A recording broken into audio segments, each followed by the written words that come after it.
kung may dinagyan natin. Song number 2 ng ating mga songbook. Amazing Grace.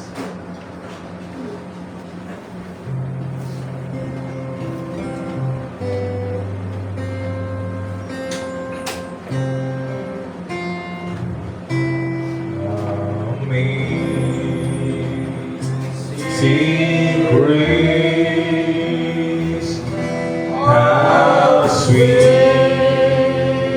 the sound that saved a wretch like me.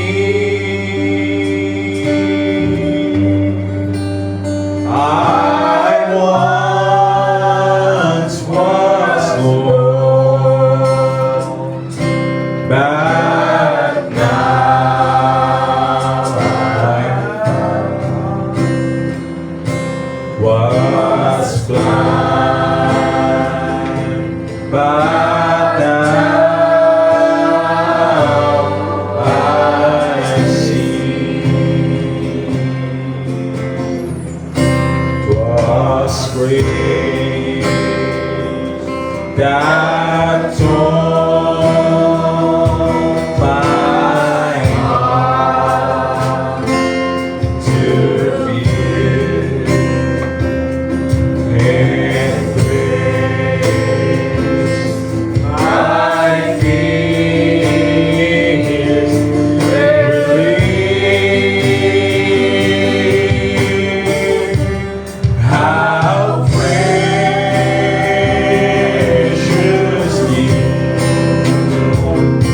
that grace of me.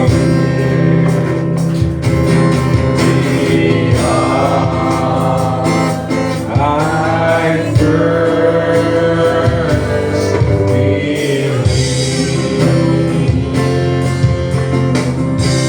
to me.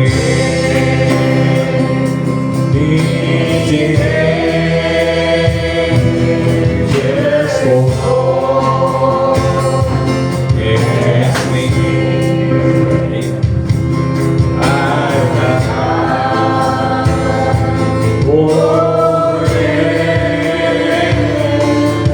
because this grace has brought me safe. That's why His grace will lead me home. Where we've been there, 10,000. Where we've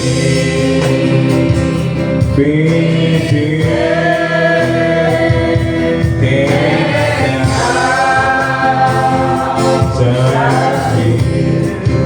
bright shining as the sun.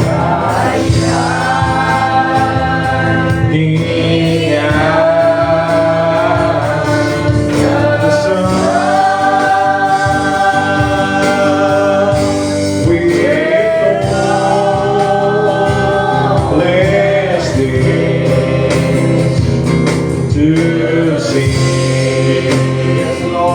God's grace. And when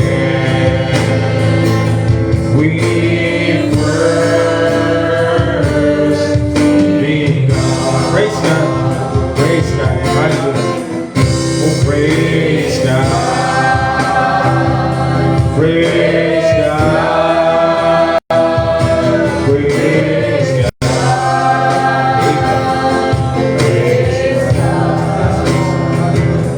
Praise God. El Diyos, lahat na po. Praise God. Praise God. Praise God.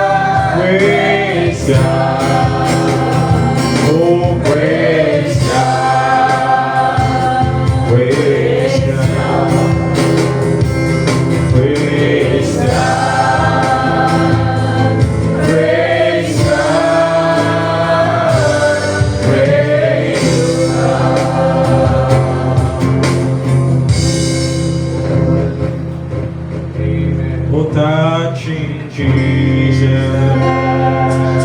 is all that really matters. When your life will never be the same. There's only one way to touch you. There's only one way to touch me. Hallelujah. Just believe. Just believe. When you call His name. It's about touching Jesus. Hallelujah. Oh, touching Jesus. It's all that we have. Panginoon Diyos, yan ang kailangan namin, Panginoon, sa gabi. We can never be the same. There's only one way to touch me. Oh, just believe when you call His name. Reach out and touch the Lord. Reach out and touch the Lord. As He rises up. You will find it's not so easy. You will find it's not too busy to hear your heart's cry. Hallelujah. Oh, He is rising by His moment. Your eyes so high. Reach out and touch the Lord. Reach out and touch the Lord as He goes by. Reach out and touch the Lord. Hallelujah. Oh, reach out and touch the Lord as He passes by. Oh, you will find it's not too busy to hear your heart's cry.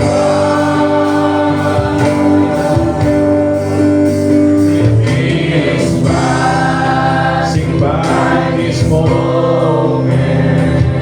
Your eyes to fly.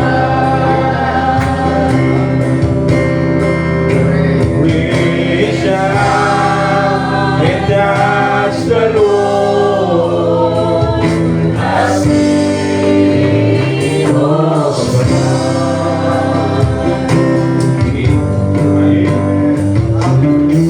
Tayo mo sa gabi ito at manalangin. Dakilang Diyos sa pangalan ng aming Panginoon Kristo. Ang Diyos ang dakila sa lahat. Salamat po, Panginoon, sa gabing ito, Lord. Na muli mo kami pinagkatan po, Panginoon, sa gabing ito. Salamat po, Diyos, na muli kaming dinako, Panginoon, sa bahay sa pangito, Panginoon. Upang may balik, Lord, ang lahat ng papuri at pasasalamat, Panginoon. Sa buong araw na nagdaan, Panginoon, na tunay na hindi mo kami pinabayaan, Panginoon. Hindi mo kami pinabayaan, Lord God, at hindi mo kami kinalimutan, Panginoon, sa lahat ng bagay, Panginoon. Nariyan ka, O Diyos, na patuloy na nagpo-provide ng aming mga pangangailangan, Panginoon. Nariyan ka, Panginoon, na patuloy na nag-iingat, Panginoon, saan pa kami pumaroon, O Diyos. Salamat po, Lord God, sa kalakasan at buhay na taglay namin, Panginoon, sa gabing ito, Panginoon. May balik, Lord, ang lahat ng papuri at pagsamba, Panginoon, sa gabing ito. Narito kami, O Diyos, Nagpapakubaba sa iyong harapan, Panginoon. Kinikilala namin ang aming mga sarili, Lord, sa iyong harapan, Panginoon. Tunay na, O Diyos, nakagawa kami, Panginoon, ng kamali, Lord God, sa iyong paningin, Panginoon. Kaya mo, Diyos, Lord God, ang iyong mayamang biyaya, Lord God, ay muli mo kaming abutin, Panginoon. Ang aming mga puso't isipan, Lord God, ay pagkalinisin mo, Lord God. Upang malaya, Lord God, makapasok, Panginoon, ang iyong pagpapala, Lord God, ang iyong banal na Espiritu, Lord God, sa bawat isa, Panginoon. Ikaw, Diyos, ang siyang manguna, Panginoon, sa gawain nito, Panginoon. Huwag mo hayaan, Panginoon, na matapos ang gawain nito, Lord God, ng empty, Lord God, ng aming mga puso, Lord God. Magkas puno-puno, Lord God, ng aming mga sisidlan, Panginoon, ng pagpapala, Lord God, ng makalangit na bagay, Lord. Ikaw, Diyos, ang siyang manguna, Panginoon, sa iyong likod, Panginoon. Maging sa maghahayag ng iyong salita, Lord God, higit sa lahat, Panginoon. Ikaw, Diyos, ang siyang magpaspos ng kanyang labi, Panginoon. Namin, Panginoon, Lord, Ikaw, Panginoon, ang siyang manguna, Panginoon, sa bawat isa, Panginoon. Alisin mo, Lord God, ang espiritu ng antok, Panginoon. Namin, Panginoon, makapag-response kami, Panginoon, sa iyong salita, Panginoon. Huwag mo hayaan kami, O Diyos, na magapi kami, Lord, ng kaway, Panginoon. Because may uwi, Lord God, ang papuri at pagsamba, Panginoon, sa iyong pangalan, Panginoon. At sa pagtulog namin sa iyo, Lord God, mamaya, Panginoon. Kaya mo, Diyos, na makarating sa luklukan ng iyong awa, Lord God, na aming mga panalangin, Panginoon. Ikaw rin po, Panginoon, ang siyang mag-ingat, Panginoon, sa mga papunta pa lamang dito, Lord. Ikaw, Diyos, ang siyang mag-guide sa kanila, Panginoon, sa kanilang daraanan. Maging ligtas sila, Panginoon, sa kanilang pati sa mga sasakyan nila, Panginoon. Ngayon din, Panginoon, sa mga gumaganap ng ganitong uri ng gawain, Panginoon. Pagpalain mo sila, Lord God, na kung paano mo kami pagpapalain, Panginoon. Ikaw, Diyos, ang siyang may taas, Panginoon, sa gabi nito, Lord God.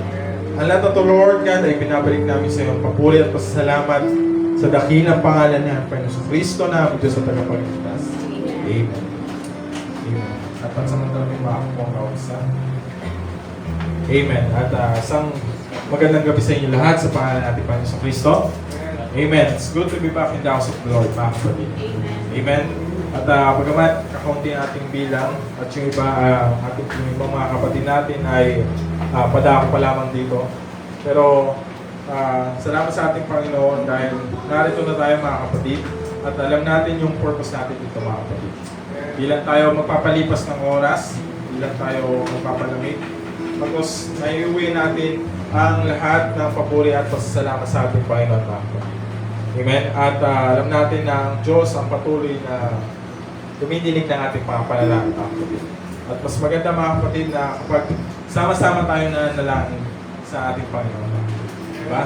Sabi nga niya na 2 o 3 magkatipon sa kanyang pangalan. Nandun siya sa kalagitnaan, mga kapatid. At sobra tayo sa 2, mga kapatid. Sobra din tayo sa 3. Diba? So, salamat sa ating Panginoon sa gabi nito. Tayo po'y aawit muna ng isang awitin bago tayo lumako sa pagbibigay testimony o pag-aalay mo ng awitin. Nice awitin natin ang song number 28 na ating mga songbook, Build My Way with Love. Amen.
tayo po dala ko sa sunod na bahagi na ating gawain, pagbibigay testimony, pagtotoo, at pag-aalay sa ating Panginoon.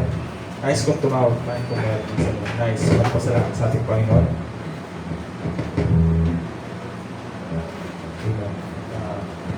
Wala man ay nais kong pasalamatan nating Panginoon na sa patuloy na pag-iingat niya sa akin, mga kapatid, sa patuloy na pagbibigay niya sa akin ng kalakasan, higit sa lahat sa aking trabaho, na patuloy siyang nandun, mga kapatid, na nagpo-provide at nag-iingat, mga kapatid.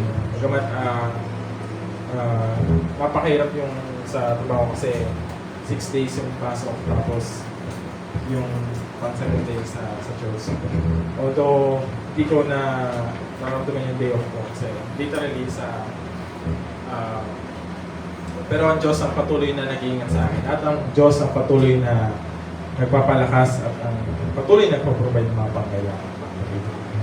Sa kabila ng mga pagkukulang mo sa ating Panginoon, nandun pa rin yung Diyos na patuloy na dumidinig ng mga panalangin. Kaya sa Diyos ko, ibinabalik ang lahat ng kapurihan. Salamat. Amen.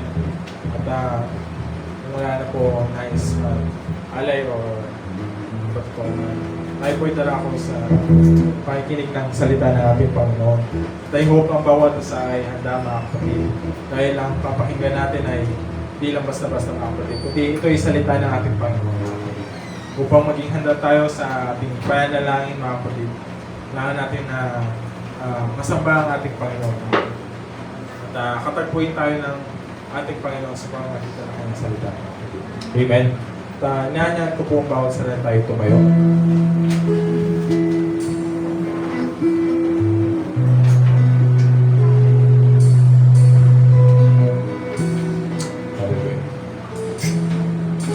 Bigyan natin ang Holy Spirit, I need you.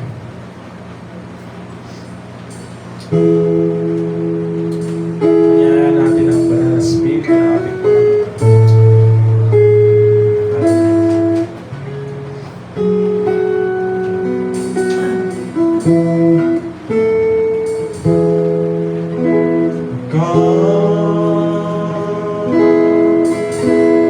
Holy Spirit, I need you.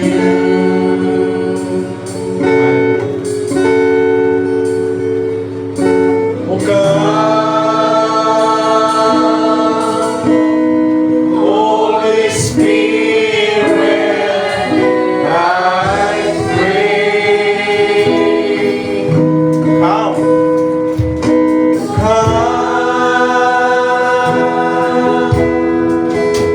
With thy strength and thy power, Lord, come, hallelujah. Lord, come with thy own gentle way. It's up at church. Come, Holy Spirit. Amen. Oh God.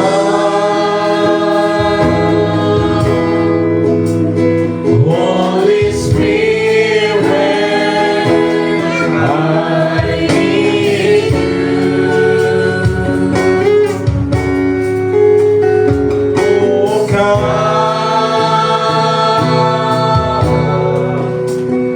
Holy Spirit, I pray. Lord, come.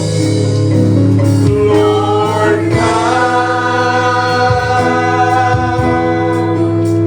with thy strength and thy power. Lord, come in thy own gentle way. Come, Holy Spirit, come into my heart. Come, Holy Spirit, come into my heart. Come to me, sweet Holy Spirit.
as I lift my hands to worship.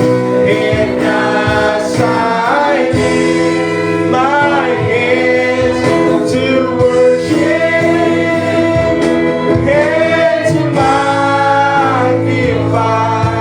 thy name, flow through me. Yeah, Lord. Holy Spirit, flow through me.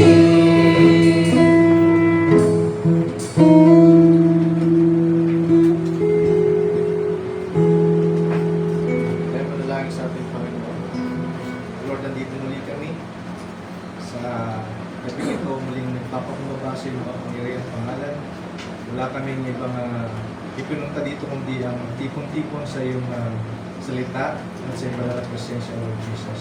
Lord, pagpalain mo muli ang iyong banal na salita at ito yung muling mahulog sa aming mga puso at maging kalakasan muli ng aming mga pananampalataya.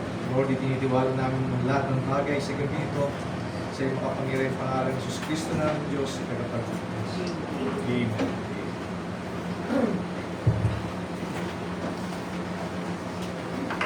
Bago pumanaw po ang isa, tayo magbukas ng ating mga Bible sa Luke chapter 9.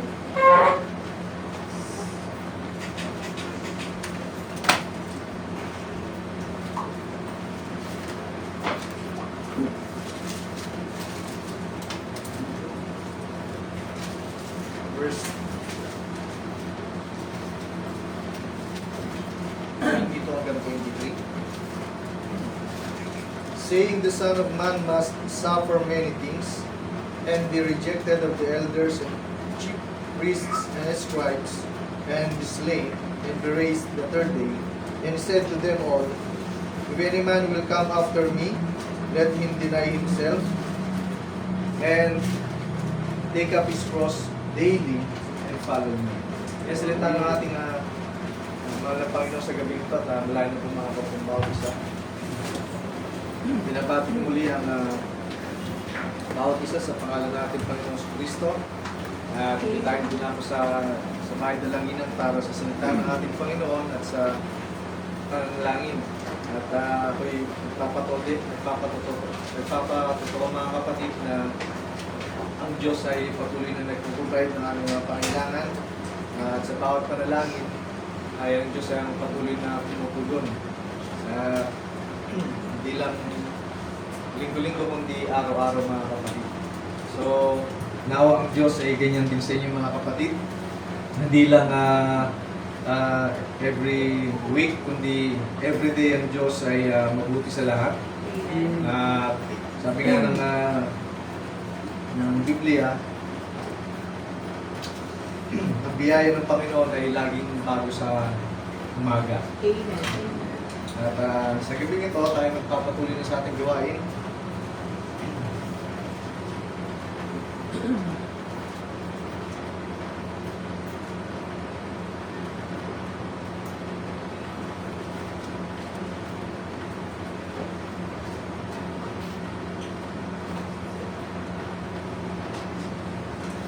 Jesus on every battlefront. Now, dito sa Luke chapter 9 verse 23, kung mapapansin niyo mga kapatid, may matatagpuan niyo rin yan sa Matthew chapter 16 verse 24 at sa Mark chapter 8 verse 34. Pero sa tatlong ito na naisulat sa Biblia at ito yung statement ni Jesus, pero ito yung medyo kakaiba kasi ang sabi niya dito. Sabi niya sa verse 23, at sinabi niya sa lahat kung ang sinumang tao ay ibig. So sa Matthew sa Mark, pag binasa niyo yan, ang sabi niya kung sino ang sumunod. Pero pagdating dito sa Luke, ang statement ni Jesus ay yung may ibig. Yung may gusto. At sabi niya, kapag gusto mong sumunod sa Kanya, ang sabi niya dito, ay tumanggi sa Kanyang sarili. Tatanggihan mo ang iyong sarili. Amen. Hindi mo tatanggihan ang iyong pangalan.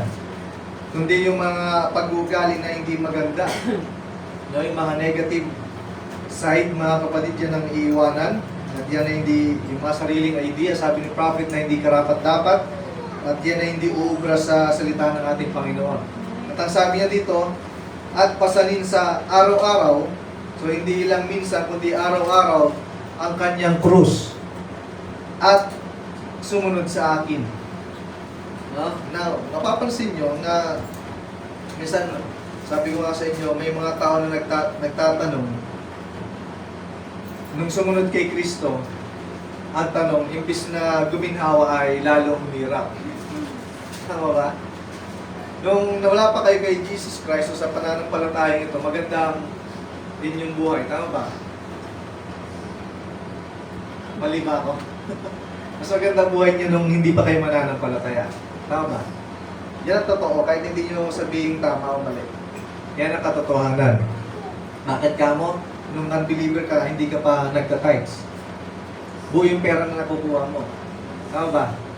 Hindi ka rin nag-offering. Tama ba? Umatin ka man sa simbahan na yung malaki, o hindi ka sisitayin ng pastor mo. O ng leader diyan. Tama ba? Hindi ka naman tatanungin kung bakit wala ka eh. Tama ba? Unless na lay minister ka. Bakit ka absent? Pero kung pupunta ka lang sa simbahan para pumunta diyan makinig ng sermon ng pare at wala ka sa susunod na gawain doon o misa o homily, hindi ka naman tatanungin kung bakit wala ka. At hindi kawalan yung ibinigay mo doon offering. Kahit wala kang ilagay doon, may maraming magbibigay pa rin na offering. Tama ba? Pero bakit may mga tao na sumunod kay Kristo, sabi nila, may tanong na imbis na guminuhawa ay masumirap.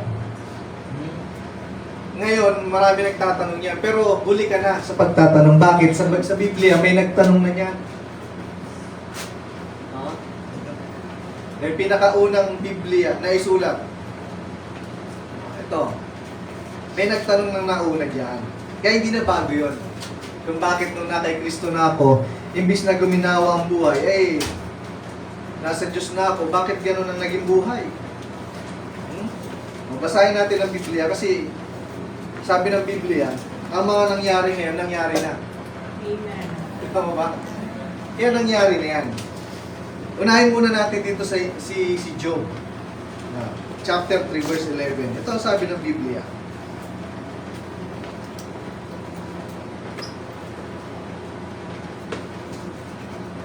Ito ang sabi ng Biblia.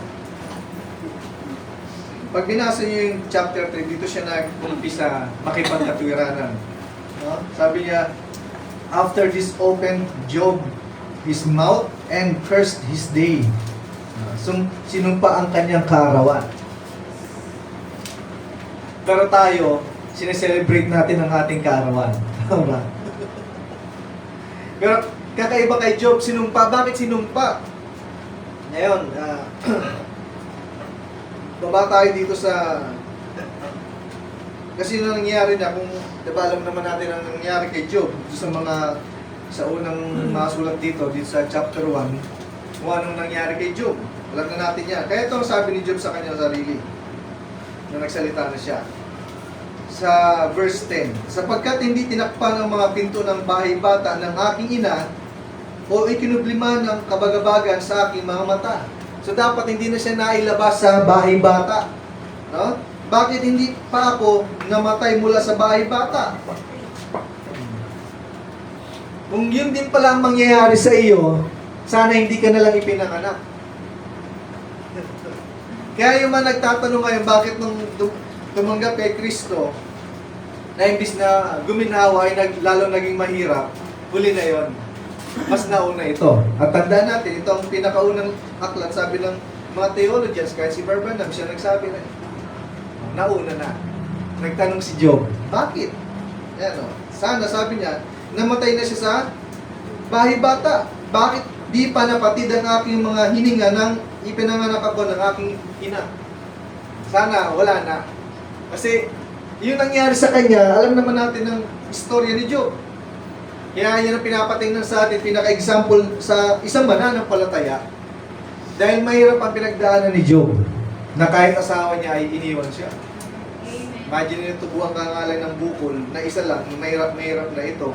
Simula sa tuktok hanggang sa talampakan ng paa ay may bukol. Diba? Napakahirap. Pero, he endure. Naging conqueror si Job. Hindi pa nga natin naranasan to eh. Yung pinagdaanan ni Job, di ba? Hindi lang yung sarili niya. Okay na sana yung mga ari-arian kasi pwede nang maibalik. Pero yung sarili niya na mismo at yung mismo asawa niya, imbis na damayan siya, ang pinapasumpa, hindi lang tao, kundi yung Diyos na mismo. Sumpahin mo na Job yung Diyos mo. Pero hindi pinakinggan ni Job yung bagay na yun. Nanatili pa rin siya sa Diyos. Kasi alam niya, sabi niya, di ba sabi nga ni Job, I know my Redeemer liveth. Kahit hindi ko siya makita sa katawang lupang ito, pero alam ko sa huling araw, hindi ba nangyari? Nangyari eh. Di ba pagdating ni Jesus, yung mga Old Testament saints sa Matthew chapter 27, binuhay ni Jesus kasama niya. At dinala sa throne of God, sa 7th dimension. Sabi ni Barbana. Kasi kapag yan dinala mo na sa 6th dimension, bubuhayin ulit sa dalawang pagkabuhay. Kaya yung sinama ni Jesus sa 7th dimension, nandun na sila sa throne of God, sabi ni Barbana. Kasi yung mga nasa 6th dimension, niya yung bubuhayin pa lang. Kasi dati, yung kwento ni yung parable ni Jesus na golf, alala niyan? Si Abraham at yung mayaman, sabi niya, Amang Abraham, yung daliri ni Abraham, idudod lang dun sa sa tubig para maginawaan siya. Diyan sila dati, sa baba. Basahin yung message prophet na yung tulmin, nandiyan niya. At ang ginawa ni Jesus, dahil hindi sila makarating sa langit, kasi ang dugo ay hype lang. Hanggang dito lang. Ngayon, pagdating ni Jesus, sabi ni Barbana, pinabolish niya yan. In-empty out. Inalis yung mga nandito. Yung mga Old Testament saints, dinala ni Jesus sa kanyang kaharian ngayon. Kaya yung mga Old Testament saints, mga kapatid, huwag nyo asahan na bubuhayin ulit. Kasi dati nang binuhay yun. Naintindihan mo natin? Ang bubuhayin ngayon, yung nandito na sa New Testament saints. No? So, ganyan siya. Kaya mapapansin nyo, sabi ni Job, hindi ko man siya makita dito, pero alam ko, makikita ko siya. At nakita talaga ni Job yun. No? Kung babasahin yung message prophet, kasama yan, nag-resurrect yung mga taong yan, at dinala ni Jesus. Pero nung panahon ito ni Job, nung nabubuhay siya, sabi niya, sana namatay na ako kasi napupunan kung ganito rin naman ang aking kahinatnan. No? Kaya hindi, yung mga tao ngayon nagtatanong, imbis na guminawa ang aming buhay naging mahirap, huli na yon. May nangyari na mga kapatid. Nauna na si Job na magsabi ng ganyan. No? Sabi niya, bakit di pa napatid ang aking hininga nang ipinanganak ako ng aking ina? Bakit tinanggap ako ng mga tuhod? O bakit ang mga suso na aking sususuhin? Sapagkat ngayon ay nahihiga sana ako at natatahimik. At ako sana'y nakakatulog na nagpapahinga ako. Nakasama ng mga hari at ng mga kasangguni sa lupa na nagsisigawa ng mga dakong ilang sa ganang kanila. So, mapapansin niyo dyan, parang nag-regret siya na ipinanganak pa siya. Kasi imbis na guminawa ang buhay niya, bakit may ganon? Nakapagtanong. Ngayon, hindi lang isa, si David. Ito, Psalms chapter 73. Nagtanong si David ng ganyan. Verse 13 hanggang 14.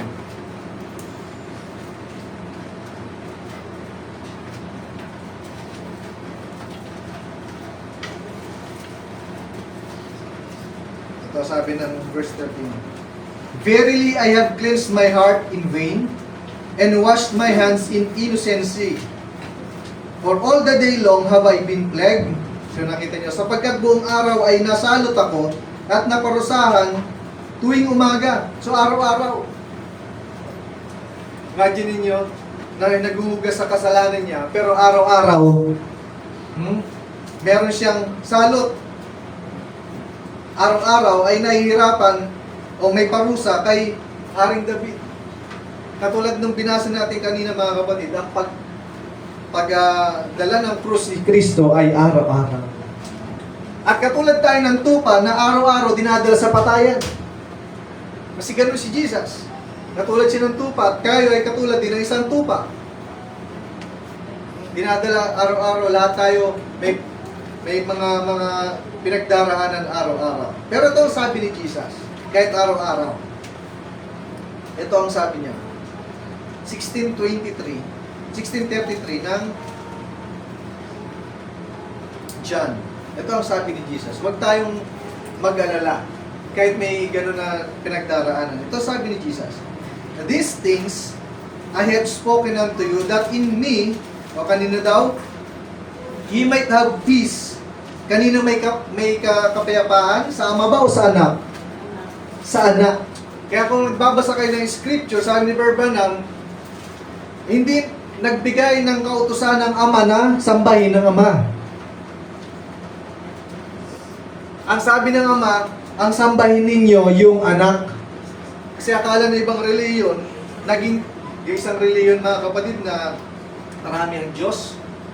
Ang pagpapaliwanag nila sa ama saka sa anak, si Jesus, naging Diyos lamang nung create nung Diyos.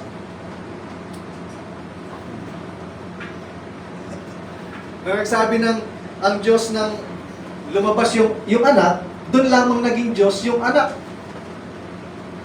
Mali yun mga kapatid. Bakit kamo? Sino bang una sa lahat? Si Kristo. At hindi makapaglalalang, hindi makapag-create ang Diyos kung wala si Kristo. Kasi siya ang una sa lahat, si Jesus Christ. Nakita nyo? Kaya sabi ng Biblia, lalo na dito sa Book of John, ipinaliwanag dito kung sino talaga si Jesus Christ. Kaya ang sabi ng Ama, sambahin niyo yung anak. Kasi nalugod siya doon sa anak. Pinasasamba yung anak, hindi yung ama. Kaya yung mga nasa reliyon yun, masyado na silang huli. Nagkamali-mali at nagkalito-lito na sila sa mga aral at turo. Nakakala nila, ama ang dapat sambahin.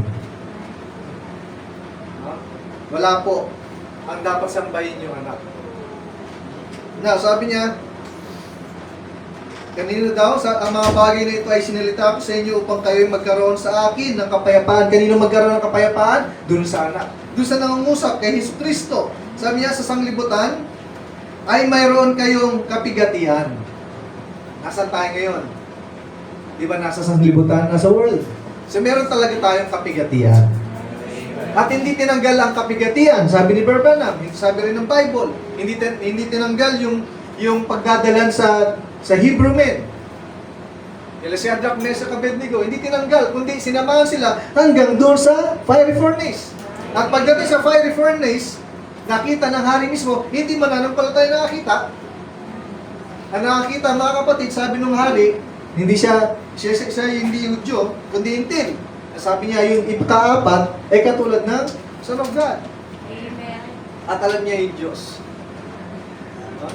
Yung magandang testimony na nakakilala sa iyo, yung unbeliever hindi kasama sa church.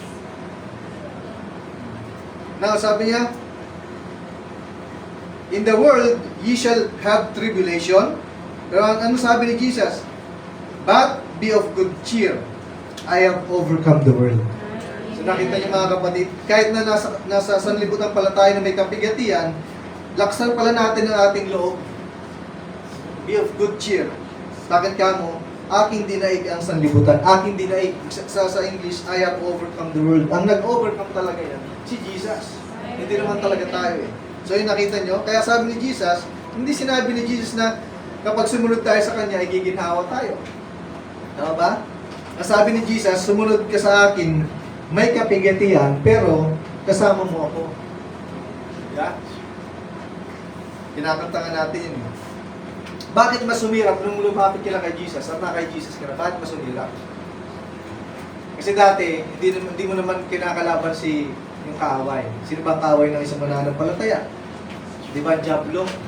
Dati kasi, hindi mo naman siya kaaway, magkasama kayo, magkakampi kayo. Hinahayaan ka lang. Tama ba? Ngayon, pagdating dito, no? Iba na yung pakikipaglaban. Kakampi mo na yung Diyos, kasi mahalaga ka, sabi ni Prophet, ang kaaway mo na ngayon, si Satan. Kaya ngayon, dati nasa kadiliman ka, ngayon ay nasa kaliwanagan ka na ngayon, hindi titigil si Satanas na guluhin ka. Ano sabi ng Bible? 2 Timothy chapter 3. Ito ang sabi ng Bible. 2 Timothy chapter 3, verse 11. Mga pag-uusig, mga pagbabata, anumang mga bagay ang nangyari sa akin sa Antioquia, sa Iconio, sa Listra, anumang mga pag-uusig ang tiniis ko. So may mga pag-uusig na tiniis. Sa ibang kasulatan, ang kalaban ni San Pablo, sabi niya, mga aso. Hindi aso na literal. Kasi kung aso lang literal, pwede mong mapatay agad. Pero ito, ang mga aso na ito ay mga tao. Katulad ng kalaban ni Haring David, mga aso. Sabi niya, ano mga pag-uusig ang tinis ko, at sa lahat ay iniligtas ako ng Panginoon. Yun ang maganda. Ha? May deliverance ang ating Panginoon, although may pag-uusig. Sabi niya, oo, at lahat na ibig na buhay na may kabanalan kay Kristo Jesus ay mga babata ng pag-uusig. So nakita niyo? All that will live godly in Christ Jesus shall suffer persecution. Yun pala yun. Lahat tayo mga kapatid na nabuhay na may kabanalan kay Kristo Jesus, ha? Ay dadanas talaga at dadanas sa pag-uusig. Babata talaga tayo, katulad ni Kristo. Lahat ng lumalapit kay Kristo hindi niya tinatanggihan. At ang lahat ng lumalapit kay Kristo may chastening na kaakibat.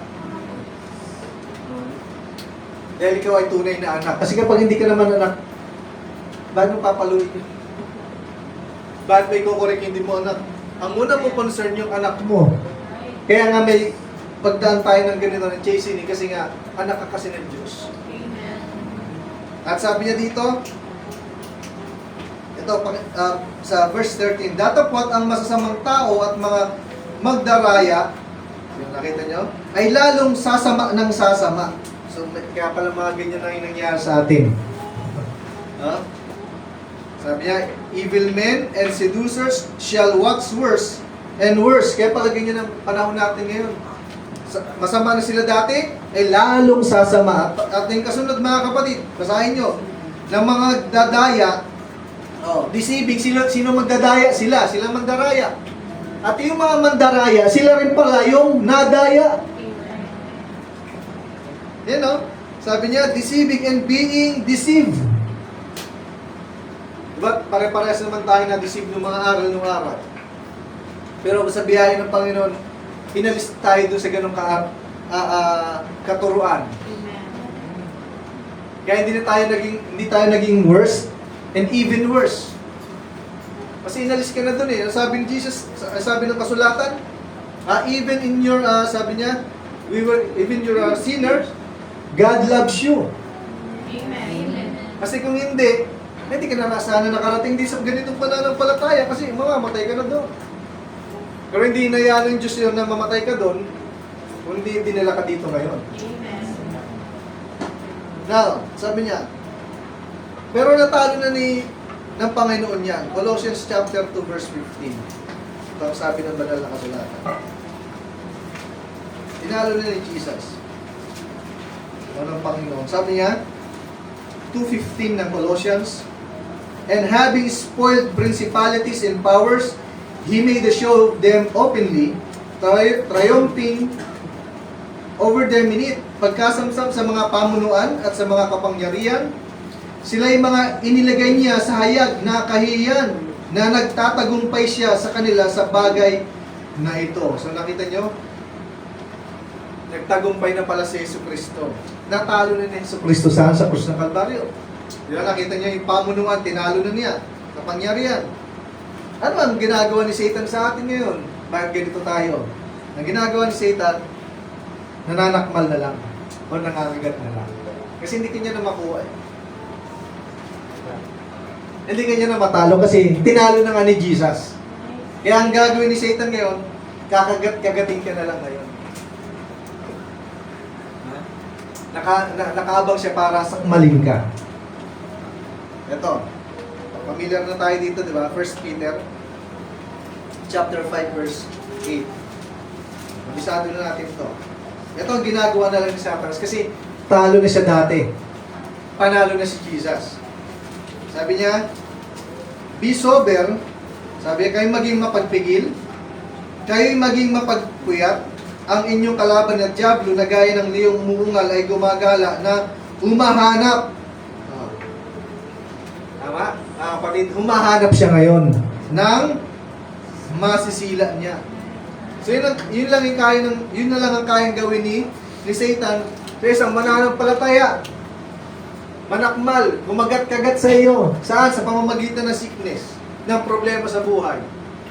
Tama ba? Mga kakapusan, mga temptation, yun na lang yung kayang gawin ni Satan. Bakit ka mo? Panalo ka na kasi noon eh. Amen. Kasama mo nanalo, sino? Si Jesus Christ sa krus ng Kalbaryo. Amen. Kaya yung nagagawin niya na lang, nakaabang siya ngayon, naghahanap. Huwag mo lang i-presenta yung sarili mo. Ha? Kaya ang sabi dito, kayo'y maging mapagpigil. Be sober and vigilant.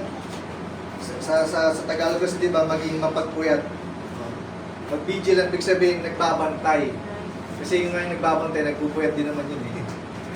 Although sa ibang papakahulugan ng nagpupuyat, baka ibang pinagpupuyatan. Sabi nagbabantay. Kasi nga, naghahanap ng masisila si Satan. Hindi ikaw yung matsyempuhan. Now, bakit may mga ganyan? James chapter 1 verse 2. Ito ang sinabi ng Bible sa atin, kasulatan.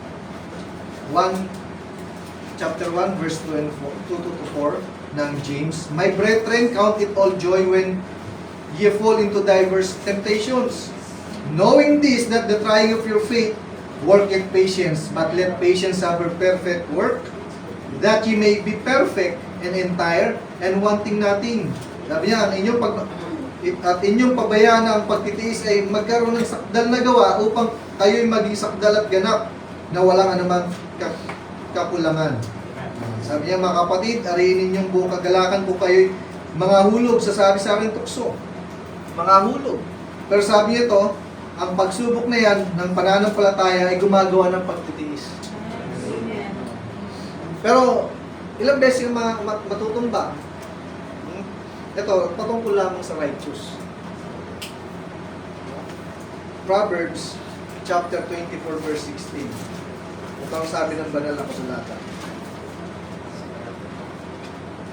Sapagkat ang matuwid ay nabubuwal na makapito. For a just man mga kapatid, matuwid, falleth 7 times and riseth up again. But the wicked shall fall into mischief. Ang masama ay mabubuwal sa kasakunaan. Proverbs 24:16. Nakita nyo? Bakit nandyan? Mga bagay na yan? Sabi ng banal na kasulatan, kasi si Jesus Christ tinetest yung ating pananampalataya. Pero kahit ma-fall ka, kasi just man ka, ha? Sabi nga ng banal na kasulatan, di ba? The steps of a good man are ordered by the Lord. Kung mahulog mabuwal man siya, babangon pa rin siya. Now, hindi mo malalaman yan kung hindi ka dadaan sa ganyan. At yan ang pagdadalisay, yung apoy. 1 Peter chapter 1. Sabi dito, ng banal na kasulatan, chapter 1, verse 7 to 8, that the trial of your faith being much more precious than of gold. Yung trial of faith pala, mga kapatid, no, ay lalong mahalaga kaysa ginto na nasisira, bagamat ito'y sinusubok sa pamamagitan ng apoy, ay masumpungan sa ikapupuri at ikaluluwalhati at ikararangal sa pagpapakahayag ni Jesucristo. So, yung pagdalisay sa isang mananampalataya ng apoy No? Yung literal na ginto, hindi yan sa ikapupuri at ikaluluwalhati. Pero ang pagdadalisay sa isang mananampalataya, para ito sa, sabi niya dito, praise and honor and glory at the appearing of Jesus Christ. Sabi niya, na hindi ninyo nakita ay inyong iniibig. Hindi, walang nakakita sa atin sa Panginoon. Pero iniibig natin. Na bagaman ngayon ay hindi ninyo siya nakikita, gayon may inyong sinasampalatayanan. Tama ba? Hindi natin nakita. Na kayo'y nagagalak, na totoo na may galak, na di masayod at puspos ng kaluwalhatian. So nakita niyo yung joy, mga kapatid. Ye rejoice with joy unspeakable. Yung mga kagalakan natin, mga kapatid, although hindi natin nakikita si Jesus, pero unspeakable joy. Hindi masayod yung kagalakan sa puso. Bakit kamo? Hindi mo nakita ang Diyos. Pero alam mo, mga kapatid, ginagabayan ka ng Diyos. Amen. Di ba sabi nga ng mga propeta, katulad ng bata nagpapalipad ng saranggola na may tali lang? Hindi nakikita yung saranggola. Sabi, may saranggola ba dyan? Meron, bakit? May tali eh. Kung gumanon yung tali, napatid sana yun. Pero diretso sa taas. Kaya sabi ng bata, alam ko na may saranggola ako. Bakit ka mo? Sino nagpalipad? Siya mismo. May connection. Huh? Now, kaya nga sabi ng, pagka binasa yung Matthew chapter 7 verse 13 to 14, familiar na kayo dyan, hindi easy way ang pagpatungo kay Kristo. Di ba? Straight is the gate, narrow is the way. Yeah? Pero pagdating dun sa distraction, maluwag ang daan. Now, may purpose kasi ang Panginoon sa atin, sa mga dinaranas natin, pinagdaraanan natin. Romans chapter 8 verse 28, all things work together for good to give to them that love God. May purpose ang Panginoon. Now, yung luha natin, siyempre pagdating ng pagsubok ko lang natatawa dyan. Pagsubok ka eh. Lahat malungkot. Hindi masaya. Pero wag tayong mag-alala, sabi ng Bible, sa Psalms chapter 56:8, yung mga luha natin nilalagay ng Diyos sa botelya. At meron siyang book of remembrance. Hindi nakakalimutan nga ng Panginoon ang mga luha mo na iniyak mo. Sa mga iniluhod mong tuhod mo na yan para manalangin sa Panginoon may pagluha, hindi nakakalimutan ng Diyos. Bakit kamo? Kahit hindi man ngayon tugunin, pwedeng bukas. Hindi nakakalimutan ng Diyos, mga kapatid. Kaya sabi niya, kung bubuksan niyo ang Matthew chapter 11 verse 28, yung pagod mo papalitan ng kapahingahan. Come unto me, all ye that labor and heavy laden, and I will give you rest. Sino ba yung rest? Si Jesus. Amen. Yun ang papalit. Now, hindi ka pababayaan ng Diyos. Bakit ngayon? Kasi nasa barko pa na ng Panginoon, nasa ship ka na ngayon ng Panginoon. Sabi nga ng kanta, we are in the gospel ship. Mark chapter 4. Basahin natin. Verse 35. And the same day when the even was come, 4:35 hanggang 41 ng Mark. He said unto them, let us pass over unto the other side. And when they had sent away the multitude, they took him even as he was in the ship. And there were also with him other little ships. And there arose a great storm of wind, and the waves beat into the ship, so that it was now full, and he was in the hinder part of the ship, asleep on a pillow. So nakita niyo, may storm na, great storm, malakas na bagyo, tulog pa rin si Jesus. Kaya meron siyang message prophet na gisingin niyo si Jesus. Sabi niya, go awake, Jesus. Sabi niya, and they awake him and say unto him, Master, carest thou not that we perish? And he arose and rebuked the wind, and said unto the sea, Peace, be still. And the wind ceased, and there was a great calm. And he said unto them, Why are you so fearful? How is it that ye have no faith? Makita niyo? And they feared exceedingly, and said one to another, What manner of man is this, that even the wind and the sea obey him? Nakita niyo, sabi niya, sino nga ito na pati ng hangin at ng dagat ay tumatalima sa kanya? Kaya nakita niyo mga kapatid, no? Pagka ramdam mo na yung bagyo, pero naglo ka sa bangka ni Jesus, na kahit nagugulumihanan ka na, ibig sabihin, nararamdaman mo na yung mga ganong bagyo ng buhay, hindi kayo pinababayaan ni Jesus. Bakit ka mo kasama mo siya doon? Kaya nga, napasabi itong mga apostol, sino nga itong taong ito? What manner of man is this? Anong klase ito? Napapatigil niya. Bakit? Hindi pa kasi lubusan nilang naunawaan. Pero nakita niyo sa Book of Acts nung naranasan nila San Pedro ang kapangyarihan ng Panginoon, yung dating tanong nila, kahit anino lang ni San Pedro gumagaling. Yes. Amen. Pero dati hindi nila maintindihan kung sino yung taong yun. Nakala nga nila nung pagtawid sa dagat o sa tubig ay multo. Pero after that, mga kapatid, nung napuspos sila ng Espiritu Santo, kahit na paghampasin sila, hindi sila tumitigil na ipangaral ng salita ng Panginoon. Now, dati kasi walang direksyon ng buhay natin. No, nasa kadiliman. Ngayon, may direksyon na. John 14:2. Di ba? May direksyon na ngayon. Sabi niya, huwag kayong matakot. Pinaghanda ko kayo ng inyong matitirahan. Amen. Ha? At ang mga bagay nito ay mga temporary lamang, di ba? Lagi ko sa inyo binabasa ito, 2 Corinthians chapter 4, verse 17. Lahat ng bagay ay temporary lamang. Kasi hindi ka nakatingin sa temporary, kundi nakatingin ka sa eternal. Kaya ang reward sa iyo ay eternal. Now, ito sabi ng mahal na propeta sa message ng The Ark.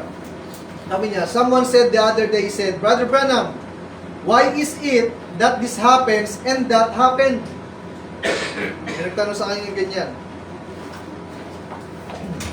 I said, Sister, come back of all these things and come back to the beginning. I said, the first thing that person was, before anyone else, before there was one cell, they were spirit. That's the fundamental part. Keep that spirit right. From everything from that spirit, this way will perish. Whether it's houses, lands, homes, health, whatever it may be, it's perishable. And it will go right straight back to that spirit again. Hallelujah. And right back to the spirit again, so keep that right. So, kahit tayo, babalik pa rin tayo sa pinanggalingan natin kung ano ka, hindi to talaga to. Ha? No matter what you got here in this world, kung ano man ang mga bagay na nakuha mo, sabi ni Prophet, what you haven't got, nakuha mo man lahat, at yung hindi mo man nakuha. Kasi may mga pangarap tayo sa buhay na gusto natin yumaman din. Lagi maalwan din ang buhay natin. Tama? Pangarap natin lahat yan, hindi natin pwede sabihin hindi. Pero sabi ni Prophet, no matter what you got here in this world, what you haven't got, sabi niya, makuha mo man lahat o hindi mo man makuha, keep your heart right in tune with God. Amen. Yung mga puso pala natin, kailangan maging tama, in tune. Big sabihin sa instrumento, nasa tamang tunog, sa tamang tipa. Sabi niya, everything, all your houses, lands, all your money, all your sickness, all your health, all your children, all everything that you've got here on this earth, will everything leave you.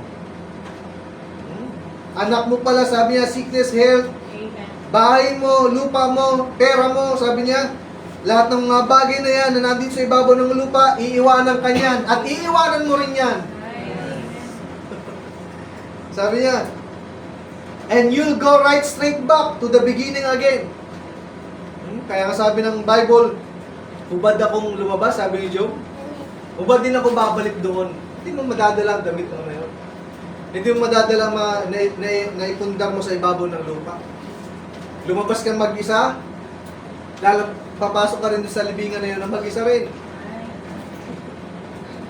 Sabi niya, if that's right with God, you'll come forth again just as certain as there's a God in heaven. So, kung tama ka sa Panginoon, lalabas ka ulit mga kapatid, sabi niya ganon, na katulad ng Diyos na nasa langit. Sabi niya, it's not right with God. Kung hindi tama sa Panginoon, you got to take the other route. Ibig sabihin, iba yung dinaanan mo. Kaya nga sabi ni Prophet, you're here to make a choice. Nakita niyo si Moses, sabi ni Prophet, ang choice niya, ang dinaanan ni Moises, kasunod na ng Prince of Egypt. Huh? Dapat na siya yung kasunod. Bakit kamo? Si Moses ay isang military man. Lahat ng science, yung mga education ng Egypt ay natutunan niya. Pero alam niya na hindi siya Egyptian. Kaya sabi nga ni Prophet, medyo naguguluhan si Moises sa kanyang katayuan. Kasi ang nanay niya ay prinsesa. Pero alam niya, yung nag-aalaga sa kanya, yun ang tunay niyang nanay. Ano ba talaga ang desisyon niya? Pero sabi ni Prophet, kailangan makapatay siya para mapunta siya sa back of the desert at makatagpo niya ang Panginoon personal experience. Para masabi na ni Moises na ako pala yung pinadala ng Panginoon. Hindi pala ako Egyptian, hindi pala ako tatayo na hari o papalit. Kailangan yung mga education sa Egypt, mga kapatid, sabi ni Prophet, maalis sa kanyang isipan. Imagine that, 40 years. Di ba 80 years old na siya binabalik o bumalik sa Egypt? Tatlong 40 years kasi yun. Muna, 40 years. Sabi ni Prophet, getting his education. And then, yung next 4 years, naging family man. Si Moises. Ano sa 40 years, yun na yung kanyang ministry. Nawasan niyo ba yun sa message Prophet? Di ba? Yan sabi ni Prophet. Tatlong 40 years ang nangyari kay Moises. Ganun yan, sabi niya. Now, sabi ni Prophet dito sa deceived church by the world. Sabi ni Prophet dito, remember, we are not on a picnic, but we are in a battlefield. Many people just think that when they become a Christian, that's all they need to do. Kapag dating sa, ay, Kristiyano na ako, wala ka nang gagawin, hindi. Sabi ni Prophet, hindi pumunta ka dito para sa picnic, kundi makipagbaka ka ngayon. Amen. Sabi niya, that's all they need to do. That settles it forever as they are a Christian and everything's going to come easy. Ito ang payo ni Barbana. Don't never get that in your head. Huwag mo ipasok sa isipan mo yan, sa ulo mo yung ganon, sabi niya. Ito ang sabi ni Prophet, for I become a Christian to fight. Amen. Naging Kristiyano pala tayo para makipagbaka, makipaglaban. Sabi niya, fight the good fight of faith. I become a Christian to get in the battle lines para dun sa unahan, may pagbaka, may paggera. Sabi ni Prophet, we are Christian soldiers. And we got to train and brought up. Yan. Kaya pala tayo naging Kristiyano na na sundalong Kristiyano para turuan, i-train. At lumabas tayo, sabi niya gano'n, para saan? Sabi ni Prophet, ito, pakinggan nyo. And know, para alamin, all the techniques of the enemy. Sino ba ang enemy natin? Si Satan. Para malaman daw natin, yung mga technique ng kaaway. Alam na ba natin ang technique ng kaaway? Di ba nalalaman natin through the word? Hindi yung pag nagkakaroon ka ng karamdaman, sinisisi mo yung Diyos. Hindi na, alam mo na kasi nagawa ng kaaway yung sa'yo eh. To test your faith. Bakit? All things work together for good to them that love God. Amen. Dati hindi mo naman katuwiran yun eh. Alam mo kung may karamdaman ka, wala na, nanlulumo ka na, ayaw mo na. Pagod ka na. Yung iba, ayaw pa na magsimba. Pagod na ako. Pero bakit tinawag tayong Christian soldiers? Para malaman mo lahat ng taktika at technique ng kaaway. Para sabi ni Prophet, to know how to fortify. Ibig sabihin, para malaman mo kung paano ka magiging matibay, magkaroon ka ng depensa. Paano mo depensahin sarili mo? Paano madepensa ng pananampalataya mo sa kaaway? Yan pala yun. To know how to fight. Para malaman mo kung paano makipaglaban sa kaaway. Kasi nung wala ka pa sa pananampalataya, pag dumating ang karamdaman, ang problema sa buhay, lugmok ka na, hindi mo alam kung paano ka lumaban. Di ba? Pero nung dumating ka sa pananampalataya, naging Kristiyano ka, naging Christian soldier ka ngayon, hawak mo yung sandata mo, yung salita ng Diyos, alam mo ngayon labanan ng kaaway. Alam mo dumepensa sa sarili mo. Na hindi ka malugmok ng kaaway at matalo. And we can only do that, magagawa lang pala natin to, sabi ni Prophet, as the Holy Spirit will reveal it to us. Kasi kapag walang revelation mula sa Holy Spirit, hindi mo magagawa ito, hindi mo alam kung anong gagawin mo eh. Pero mapalad ka nang ipinahayag to sa'yo ng Banal na Espiritu Santo. Sabi niya, and we can only do that as the Holy Spirit will reveal it to us. We cannot take what some other nation tell us when we go to war. Some of their ideas, but we get to take our own ideas. Sabi niya, we get to take our own ideas. Ikaw ito mga kapatid, the way the Holy Spirit would give us. Kung paano nagbigay ang Holy Spirit ng kapahayagan sa iyo. Hindi mo sariling kaunawaan. Di ba sabi ng Bible, wag sa ating mga sariling kaunawaan, lean not unto thine own understanding. Amen. Pero sabi niya dito, yung ibinigay ng Holy Spirit sa iyo, yun ang gagamitin mo ngayon. To take our own ideas the way the Holy Spirit would give us, because He is, sabi ni Prophet, si Jesus, He is the Commander-in-Chief of Army of the Christians. Siya pala ang Commander-in-Chief, si Jesus. Kaya siya nangunguna sa battlefront. Diba? Ang sabi nga ng Bible, di ba? Hindi natin laban ito, kundi sabi niya, the fight is on the Lord. Amen. Siya pala may ipagbaka sa atin, para sa atin. Di pala tayo kasi, wala, lalampaso lang tayo ng kaaway. Pero sabi ng mahal na propeta, sabi ng Bible, kapag nasa iyong Panginoon, kaya mong talunin ang kaaway. Sabi niya dito, sa redemption by judgment. If you were here this morning, sabi niya gano'n, you would say, well, Brother Bill, I've had a up and down life. Sabi niya gano'n, yung buhay ko, maraming ups and downs.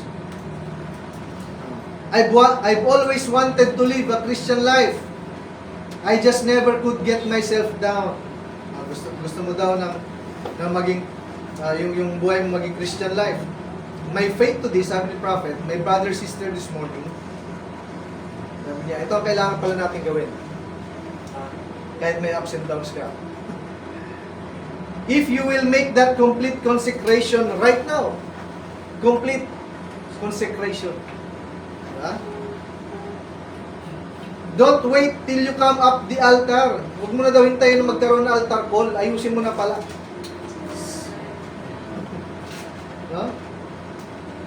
Di ba nga sabi ko nga sa inyo, naghihintay sa altar call. At hinihintay nila yung pastor nila siya, na idol nila. Ngayon mag-pray.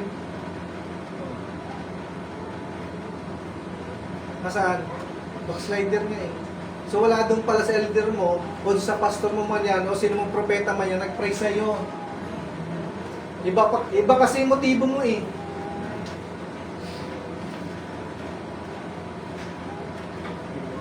Nag-pray daw, nag-pray. Nakita niya, hanggang sa makarating daw siya, hindi niya na malayon sa pastor na yun ang gusto niya mag-pray sa kanya. At yun din naman ang nag-pray talaga sa kanya sa altar call.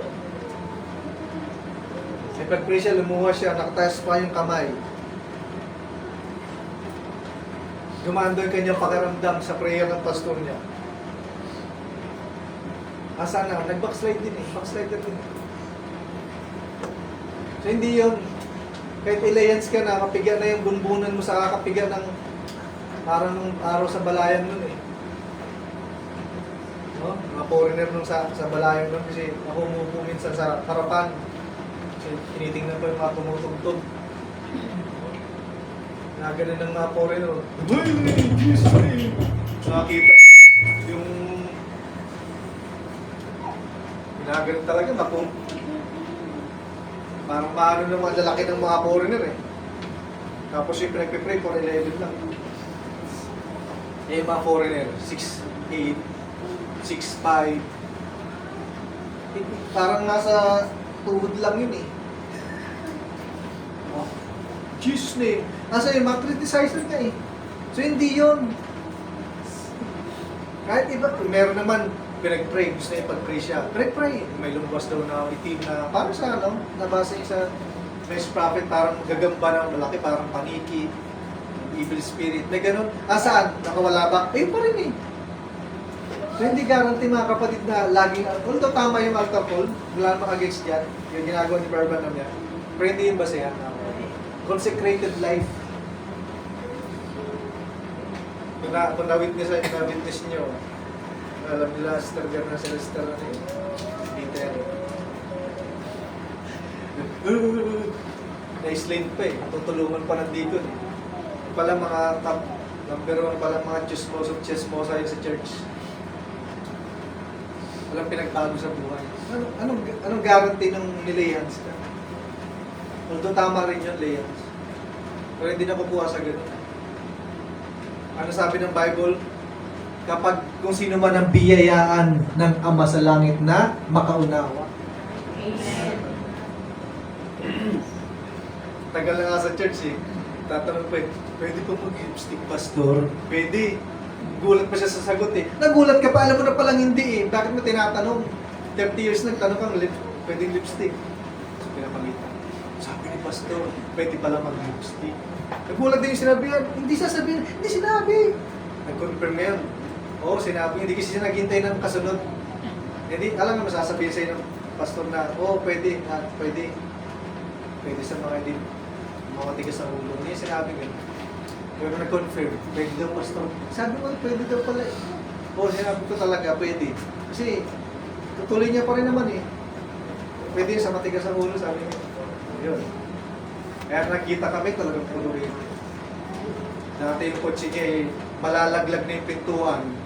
Nung nagkita kami, dahil graduation pati sasakay kami sa sasakyan, Fortuner na. Paano ka nagkaroon ng ganyan? Diba sabi ko sa inyo, kung gusto mo magkaroon ng ganyan, kalimutan mo muna yung Diyos. Yung mga gusto mong magkaroon ng maraming pera, kalimutan mo muna yung Diyos. Dating, huwag dyan, malalaglag na. Malalaglag, dito kayo sa likod. Malalaglag yung bintuan eh, yung kotse. Pagtingin mo, Fortuner, ganda. Pero naka-makeup na sila. Diba? Ang sabi nga ni Pastor, diba, ibigay ang hilig ng di maligalig. Binigay ni Pastor eh. Imagine mo, 30 years ka na, hindi, alam mo na yung tama eh. 30 years na eh, hindi lang dito yun, doon pa sa dating church pinupunta namin doon, mananampalataya na doon, hindi pa rin alam kung one God o oneness ba tayo. So wala talagang natututunan sa school nga eh, nagsasawa na yung teacher mo eh, papasa ka na lang. Para maalis ka na sa section niya. Imagine mo, na-graduate na yung mga classmate mo ng grade 1, ikaw grade 1 pa rin. Ba't gusto mo sa grade 1? Ayaw mong karoon doon. May mga ganyan mananampalataya, pero iyan natin sila, ganun talaga sila eh. Pero dapat tayo sa dito mga kapatid, may natututunan tayo. Kasi yung mamaya, nag-asipag-angatan na yung mga kasama mo, ikaw naiipag, hindi ako maangat, mabigat. May pabigat ka. Baka may sama ka doon sa nalunod sa Aurora. Hindi pabigat. Ha? At kukunin lang ng Panginoon mga kapatid, yung walang mga pabigat. Di ba mga burdens? Pero mga burdens mga kapatid, hindi mo ibibigay kay Satanas. Although doon naman talaga yan eh. Pero ang mga burdens mga kapatid, ibinibigay kay Jesus. Amen. Di ba sabi niya, lumapit kayo mga nabibigatan mo. Ibig sabihin, may dala-dala. Ikaw lang, nabigatan ka pa. Hindi naman tinasabing timbang mo eh. May dala-dala kang mabigat. Yung kabigatan, may ibigay mo sa kanya, sabi niya gano'n. At siya magbibigay ng kapahingahan. Now, sabi niya, don't wait till you come up the altar. You can come up here and say, I know I have accepted it. But right where you are now, Hindi mo na kailangan pala pumunta sa altar call o sa altar. Right here, sabi niya gano'n, no? You can come up here and say, I know I have accepted it, but right where you are now, say, God be merciful to me, a backslider or a sinner. Kung saan ka nakatayo, doon mo na sabihin sa Panginoon. Tama? Eh, sabi niya, oh, whatever it is, and I now base my hopes on nothing but your word, I believe it. Kahit saan ka nakatayo.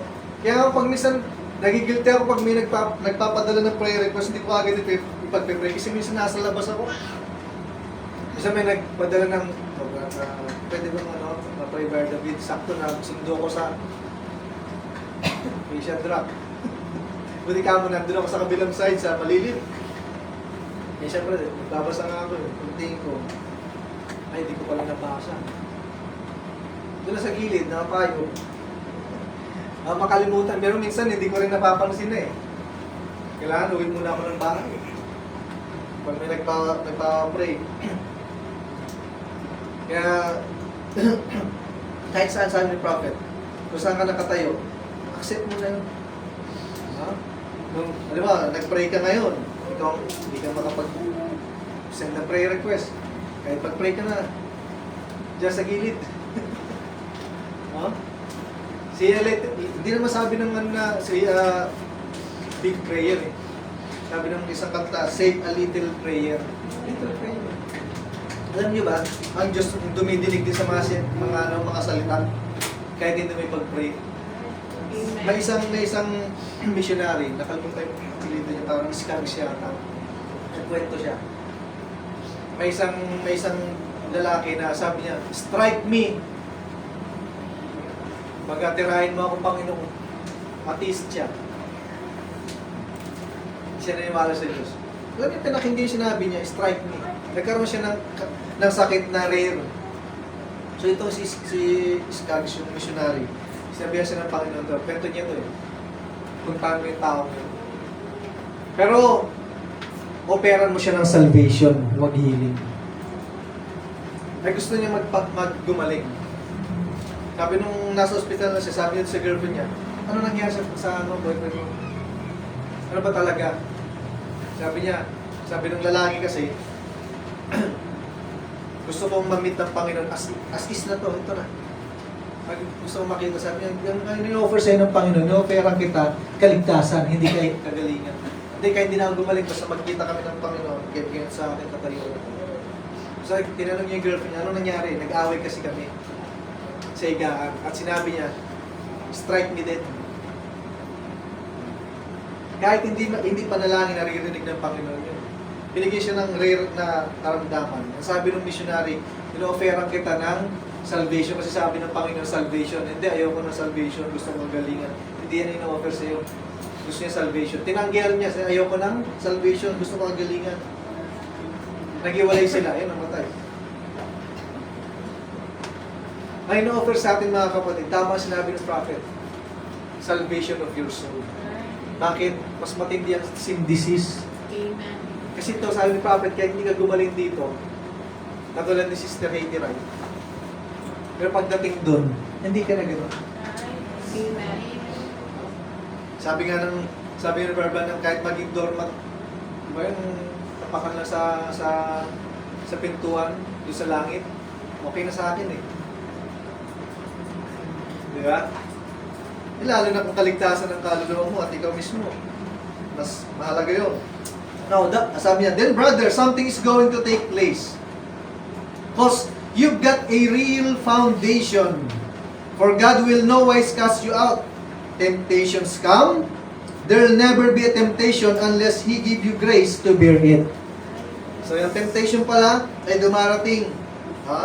There'll never a temptation unless He give you grace to bear it. Yun maganda. May temptation pero nagbigay yung Diyos ng biyaya. Amen. And He's promised to meet you on every battlefront. Right there and stand in your place. Huwag magulo, iba kasi pag may problema din, takot sa ibang church. Sabi nga ni Satan, ni Barban of Satan, naantay ka na doon, nauna na sa'yo. Sabi niya, So then, that's your hope is at, sabi niya, you get to the place, you say, well, Brother Bill, I have so many temptations. Ano naman, sabi niya, pwede, minsan magtatanong ka, marami akong temptation, Brother Bill. Sabi ni Prophet ito, tell me one Christian that doesn't have temptation. Sabi mo sa akin, kung sinong Kristiyano na walang temptation. Tama? Lahat tayo may temptation. Amen. Lahat tayo may persecution, may tribulation. Ha? Sabi niya, we never come to a picnic. We come to a battleground. Amen. We're out here to fight the enemy. Amen. Why? Sure. We don't put on our armor just to be looked at. So, hindi pala tayo naglagay ng armor natin para tingnan lang yung armor na magaganda natin. Pag-design. Tama ba? Ayan o. We don't put on our armor just to be looked at. If you become a Christian just to be looked at, then you're, why I'm afraid you got in the wrong place. So, sa Kristiyano, sabi niya ganon, para tingnan lang ang iyong armor, tingnan ka lang, hindi ganon, hindi ka kumikilos, hindi. Sabi niya ganon, hindi ka para tingnan lang, hindi lang tingnan ang iyong armor, kundi yung armor na nasuot-suot mo, igagamitin mo para sa pagkikipagbata sa kaaway. Yung pala yun. Christian sometimes is looked down upon or made fun of. Ganyan tayo eh. Minamalit lang Kristiyano, minsan kasama pa si church, minamalit ka kasi wala kang pera. Minsan, minamalit ka kasi wala kang kakayanan. Yung mga ganyan. Pinagtatawanan ka pa. Or made fun of. Pero sabi ni Prophet, but we come as a warrior. Amen. Yan pala tayo, mga warrior pala tayo. Kaya pala may message prophet na warrior David. Mga warrior tayo. Amen. Come, sabi niya, warrior ka, dumarating ka, sabi niya, come sprinkled in the blood. Yun ang pinaprotection natin, yung blood ni Jesus Christ. The old rugged cross going before us. Yung pala yung nauna, old rugged cross. The morning star. Si Jesus. Amen. Lighting up the way. Siya pala nagliliwanag doon para hindi tayo madapa, hindi tayo ma-stumble. Kasi nga, nasan tayo? Nasa liwanag. Hindi ka na dumadaan sa dilim. Minsan dadaan ka sa dilim, shadow lang pala yun of the valley of death. Shadow lang. Hindi wala ka na sa death. Hindi ka na sa death. Dati ka nasa death. Pero in-accept mo si Jesus, sabi niya gano'n, from death unto life. Kaya hindi ka na ngayon lumalakad sa death, kundi minsan nasa shadow. The morning star lighting up the way. Why? We're on our road somewhere. Capital S, somewhere. So alam natin na papunta tayo kay Jesus Christ. Don't care what the world says. It's what God said. The field belongs to us. God said so. We're on our road. If we get knocked out on the battlefield here, kapag na-knock out pala tayo sa battlefield here, din sa lupa. If this earthly tabernacle is gone, we got one already waiting yonder. Amen. Kahit na mamatay tayo dito, kunin ng Panginoon ng ating mga buhay, at ang katawan mo may lagay sa grave. Sabi niya gano'n, huwag kang mag-alala. So there's nothing to be scared about. Bakit? Alam natin na minsan sa araw, may nakalaan na katawan dyan, ipapalit dyan. That is your glorified body. Hindi na magkakasakit, wala nang mga old, wala nang katandaan, wala nang wrinkles, kundi lahat ay pagkabata. Kasi ang gusto ng Diyos, yung nga sabi ko sa inyo, gusto ng Diyos ay masaya ka. Ayaw ng Diyos ng malungkot ang puso. So sa gabi ito mga kapatid, dahil salita ng Panginoon, Jesus ay nasa battlefront. Pero sa pagsunod natin, kaakibat ngayon mga kapatid kasama ang mga pagsubok. Pero kasama mo ang Diyos. Kasama natin ang Diyos. Salamat sa Diyos sa gabi ito. At awitin natin ang Christ is the answer bago tayo lumako sa langit. Christ is the answer to all my longing. Christ is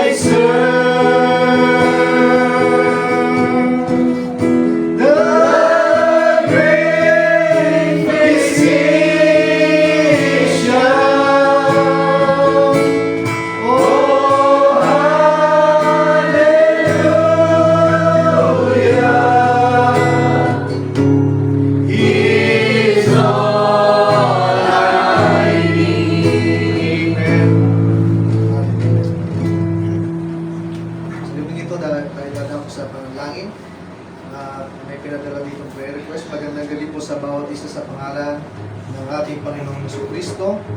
Pakisama po sa panalangin ng kagalingan sa sakit ng UTI, ang Diyos nawang magbigay kalakasan. Pakisama din po ng Diyos nawang patuloy mag-provide ng pangailangan. Financially, ang patuloy na katatagan sa pananampalataya. Maging sa aming pamilya ng Diyos nawang humipo sa kanilang mga puso at matanggap ang mensahe at makasama sa pananampalataya. Sa Diyos ang katastasang tiwala po at kapurihan at pasasalamat. Ito'y prayer request ni Sister Nika. So, nung Sunday, bago siya mo ay pinag-pray ko. Sabi ko sa kanya kasi baka UTI. So, yun yung UTI. Sakit siya yung tagiliran. So, yun yung findings nung nagpa-check up siya nung Monday. So, kasama natin sa panalangin ito. At din sa aming panganay na anak, si Shadrach na medyo nilalagnat. Sakit yung check na pag-uwi. Nag-pray ko rin kanina habang tulog. Sa Diyos ko binabalik ang kapurihan at pasasalamat. Hindi ko alam kung nakain. Nakadalawang punta sa siya. Hindi ko ang manalangin mga kapatid sa bawat isa, hindi sa inyo na patuloy tayong gabayan ng Panginoon sa mga outreaches ng Bible. Kahit lulod sa ating Panginoon, kahit gagawin.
salamat sa ating Diyos.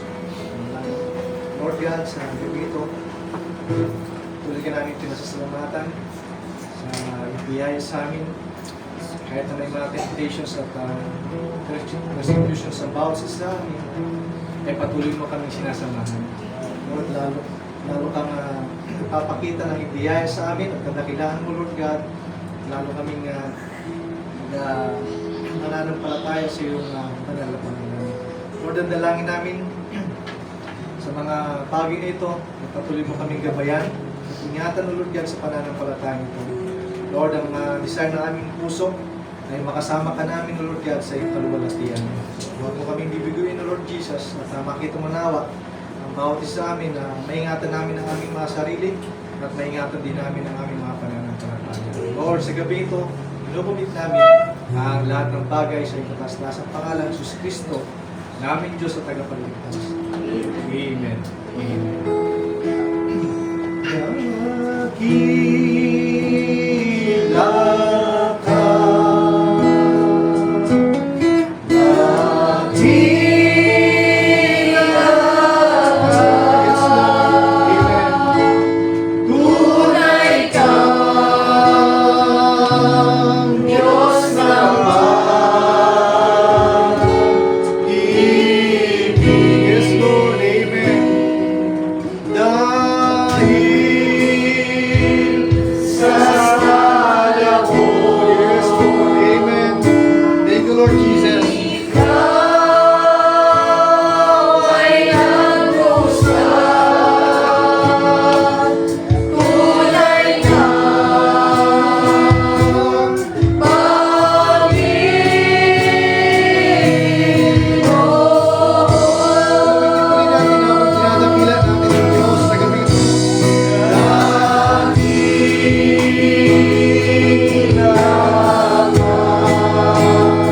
Hallelujah.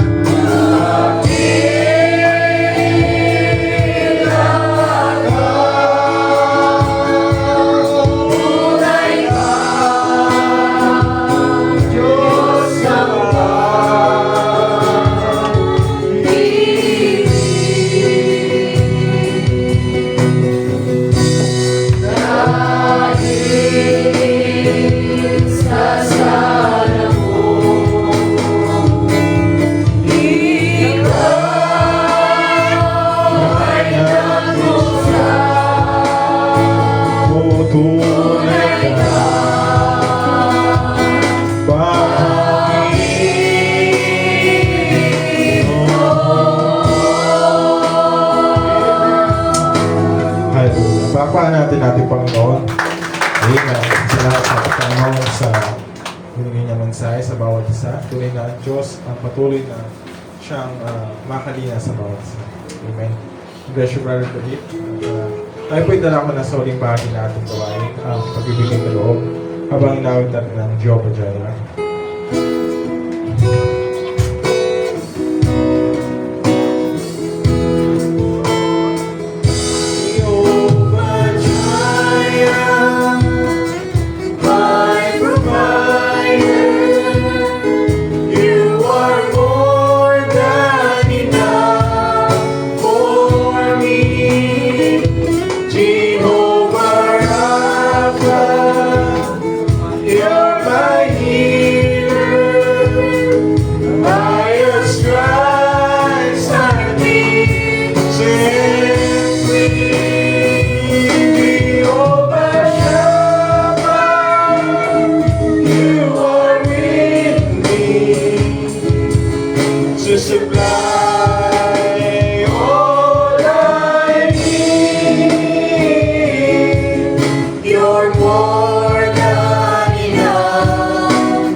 Bilang pangunan ng panalangin, kailangan ito makakaraw nito.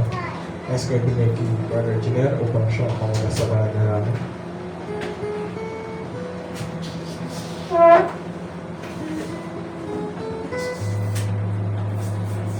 Bisa pa tayo magpanalangin, salamatan natin natin. Dakilang Diyos, pangalan na aming Panginoong Jesus Kristo, pinasasalamatan ka namin sa gabi ito, Lord God, sa iyong mga salita na aming napakinggan, Lord God, sa kalakasan at inspirasyon na ibinigay mo po sa amin upang maging kabahagi ng gabi ng pananalangin, Lord God. Salamat, Lord God, dahil ang bagay nito ay hindi lamang basta normal na gawain, kundi ito ay isang pagpapala at pribilehiyo na ibinigay mo sa amin, Lord God, upang maihain namin sa iyo ang aming mga pangangailangan. At tunay na, Lord God, bukas ang iyong luklukan ng awa sa aming mga pangangailangan, Lord God. Kailanman ay hindi ka nagkulang. Ang lahat ng aming mga panalangin, Lord, ay hindi mo po binigo, O Lord God. Tunay na mabuti ka at parati ka nakikinig sa aming mga hinaing, Lord God. At ito ay mapangungsam iyo sa iyong mga pangamoy, Lord God. Salamat, Lord, sa katugunan ng aming dalangin, Lord God. Batid namin, Lord, na ang mga bagay na ito, bago pa namin masambit, ay nalalaman mo, Panginoon. Salamat, Lord, sa iyong mga ginamit sa likod ng pulpito. Pagpalain po sila, Lord God, at ang kanilang pamilya na patuloy mo magamit sa gawain ng iyong sa gawain paglilingkod at sa iyong basan, Lord God. Sa ikaluluwalhati ng iyong dakilang pangalan mula sa aming tagapanguna at ang aming mga ngaral sa gabing ito, Lord God. Pagpalain mo din po na, Lord God, ang bawat isa na naging kabahagi ng gawain ito na mag-uwi, Lord God, ng kagalakan na nagmumula sa iyo, Panginoon. Ingatan mo din po kami, Panginoon, sa aming pag-uwi, kung paano po kami iningatan sa pagdako namin sa bahay sambahan, Lord God. Pagpalain po, Panginoon, ang mga sentimong ito na aming naliko na maiuwi, Lord God, sa ikaluluwalhati ng iyong dakilang pangalan, Lord God. Amen. Ang lahat ng mga bagay na ito, sa iyo po namin pinagkakatiwala sa dakilang pangalan na aming Panginoon Jesus Kristo na aming Diyos. Amen. Amen. Amen. God bless you, brother, God bless you, brothers and sister. Tapos na po atin ang doon at tayo po yung magkamayan na habang I love you, Bicalo.